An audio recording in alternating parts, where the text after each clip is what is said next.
Oh, insufferable, Megan. It's Tuesday, July 20th. The topic was about mask mandates for children going back to school and whether or not they would be required, um, especially since so many children are ineligible for vaccines at this point, and there is no requirement for vaccinated children who are eligible.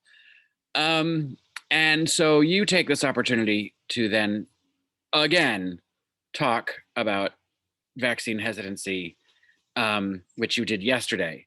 And you get all, I'm really angry because I did everything right. No, you didn't. You might have worn the mask and you might have gotten vaccinated, but you spread mistrust on television every day. That's part of the problem. You start by saying there's this feeling from the White House that all the unvaccinated people are, are Republicans. People aren't saying that all unvaccinated people are Republicans. People are saying that it's the Republican and the conservative right agenda that has created misinformation and vaccine hesitancy, and 100% politicized the virus and the vaccine.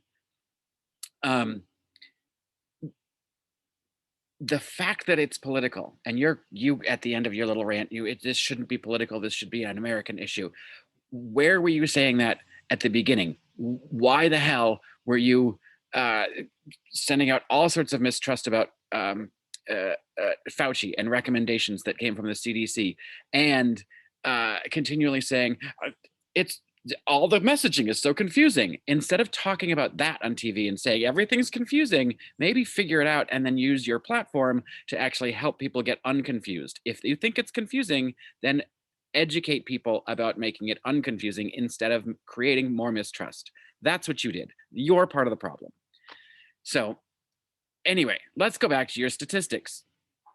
You went on this thing about how 30% of New York City healthcare workers are unvaccinated. And then you corrected yourself to say, you mean, excuse me, New York State. I don't know what the state statistic is for healthcare workers, but it is 30% of New York City healthcare workers. The 70% vaccinated rate is about on par with the whole state. I want to remind you that the whole state isn't a liberal state. New York City and its environs, pretty liberal. A lot of other people live upstate, Western New York, not so liberal. Even the Hudson Valley. Excuse me. So you can't paint the state of New York with one, blue cloth, because that's not the way it works.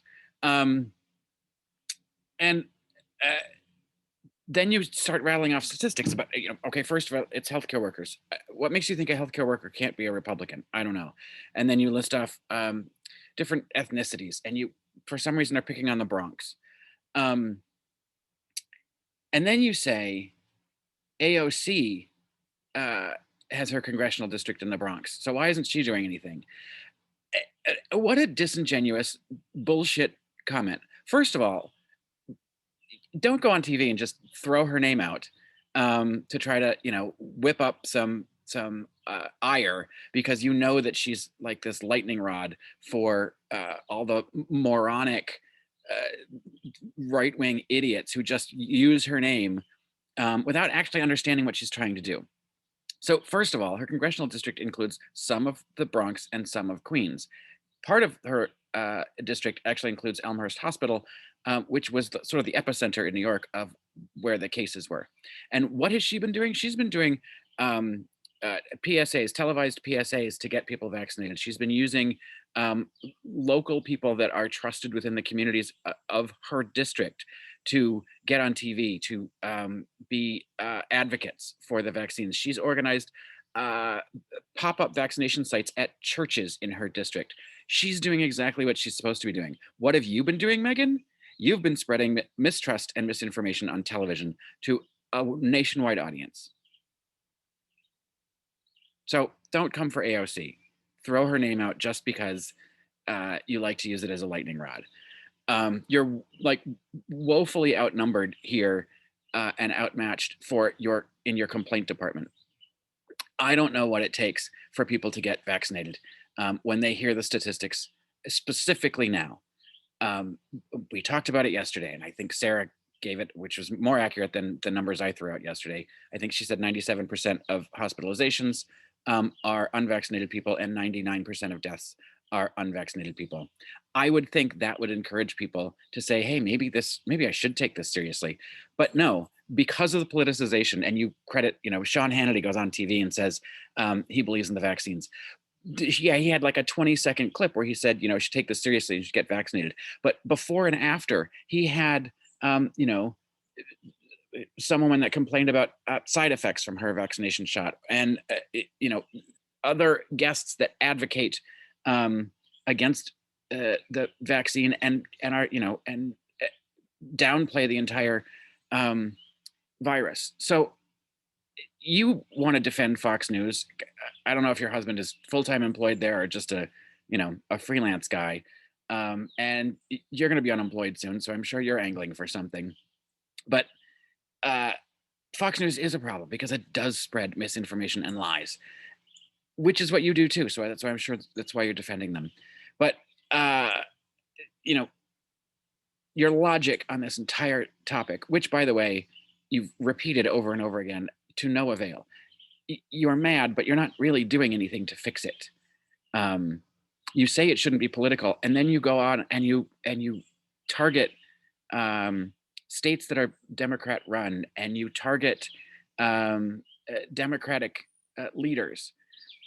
You say yourself very clearly that Republicans don't trust government. They're right. That's one of the things that you say, that you're questioning by nature. So what makes you think that the AOC, a congressperson, or the president of the United States can go and reach out to Republicans to get them vaccinated? If you guys inherently don't trust politicians and don't trust the government, then why would that be the way to do it? You can't blame them and then say you don't trust them. And you got all up in, Fauci. If you can't get your hospital people, they don't work for him. Why aren't you picking on Governor DeSantis, who has swag with his name on it that says "Don't Fauci Florida"? Florida, which is responsible for 1 in 5 infections in this country currently. Or is it 1 in 5 deaths? I think it's 1 in 5 infections. Either way, 20% of either one of those numbers coming from one state tells you that that's a bigger problem than 100,000 healthcare workers in New York City. So that's enough of vaccine hesitancy from you. And then, of course, Senator Klobuchar, you talking about the voting rights bill, you say, oh, the American people really want voter ID laws. Isn't this a problem for Democrats if you're going to keep pushing this law? The law includes voter ID laws, Meghan. It just clearly defines what voter ID can be and what it cannot be. And it also includes things like accessibility to mail-in voting, longer voting hours, more, longer weeks, extended voter times. It allows more ability for people to actually vote, is what it's doing. So that is in line with what the American people want. So again, you're picking and choosing and just trying to pick a fight and blame Democrats for something that is always the Republicans' fault.